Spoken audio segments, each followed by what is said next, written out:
नमस्ते। मी आज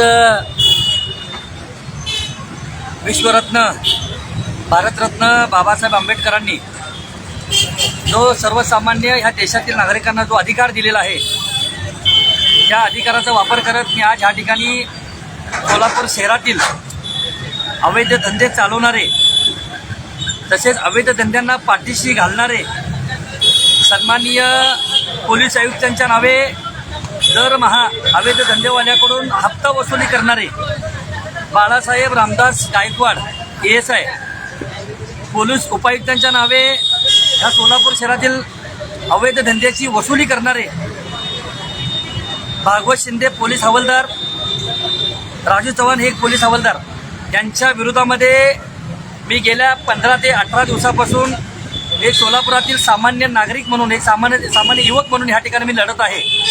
आज मी माझ्या अन्नत्याग बेमुदत उपोषणाला आजपासून सुरुवात केलेली आहे, परंतु माझ्या उपोषणाला जाणून बुजून टार्गेट करणं, माझं उपोषण मोडीत काढण्याचं काम सोलापुरातील पोलीस प्रशासनाकडून जाणून बुजून होत आहे। मी अनेकदा या ठिकाणी सांगितलेलं आहे, मी उपोषणाला बसलेलो आहे म्हणजे तो माझा अधिकार आहे।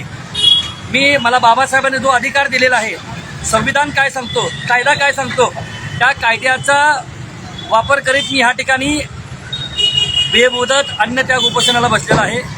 जोपर्यंत या सोलापूर शहरातील अवैध धंदे हद्दपार होत नाहीत, या अवैध धंद्यांना पाठिंबा देणारे जे पोलीस अधिकारी आहेत त्यांच्यावर जोपर्यंत कारवाई होत नाही तोपर्यंत मी मागे हटणार नाही, अशी भूमिका मी घेतलेली आहे।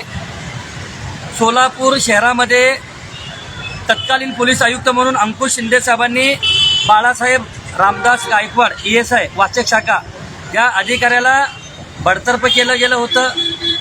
सक्तीची सेवानिवृत्ती देखील त्यांनी दिली होती, परंतु हा माणूस पुन्हा कोणत्या आधारावर व कोणत्या कायद्यानुसार ह्या पोलीस सेवेमध्ये पुन्हा रुजू झाला, हा सगळ्यात मोठा संशयाचा आणि सर्वसामान्य सोलापूरकरांच्या डोळ्यासमोर येणारा हा प्रश्न आहे। म्हणून मी या ठिकाणी आज राष्ट्रवादी युवक काँग्रेसच्या वतीने या ठिकाणी बेमुदत अन्नत्याग उपोषणाला या ठिकाणी बसलेलो आहे।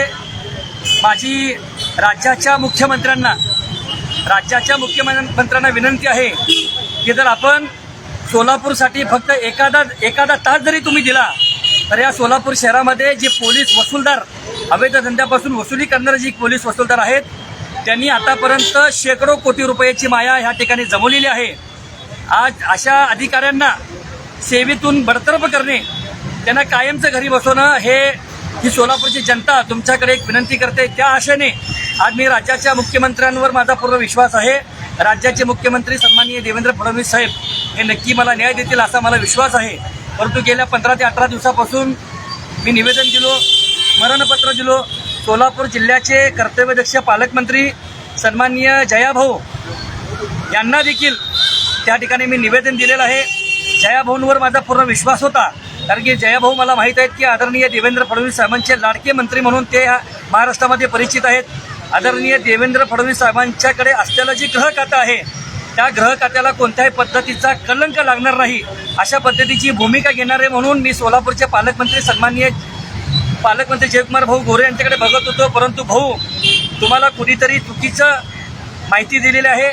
तुमच्याकडे आजूबाजूला असणारे जी काही सगळे लोक जे आहेत तुमच्यापाशी कानामध्ये सांगणारे ते त्यांचा फायदा अशा वसूलदाराकडनं होतोय म्हणून तुम्हाला कुणीतरी चुकीचं सांगितलेलं आहे। परंतु मी जो विषय घेऊन या ठिकाणी उपोषणाला बसलेला आहे तरी नक्कीच तुम्ही माझ्या उपोषणाच्या बाबतीमध्ये मी ज्या पद्धतीचे विषय तुमच्यासमोर उपस्थित केलेले आहेत, तुम्ही एक चांगल्या पद्धतीची अधिकाऱ्यांना समिती गठीत करून तुम्ही ह्या बाबतीमध्ये नक्कीच माहिती घ्यावी असं मला वाटतंय। आणि हा माझा लढा जोपर्यंत सन्माननीय देवेंद्रजी फडणवीस साहेब ह्याकडे लक्ष देत नाहीत, जोपर्यंत आदरणीय देवेंद्र फडणवीस साहेब जोपर्यंत अशा वसूलदारांवर कारवाई करत नाहीत आणि या सोलापूर शहरातले अवैध धंदे ह्या सोलापूर शहरात हद्दपार करत नाहीत तोपर्यंत हा लढा मी लढत राहणार आहे।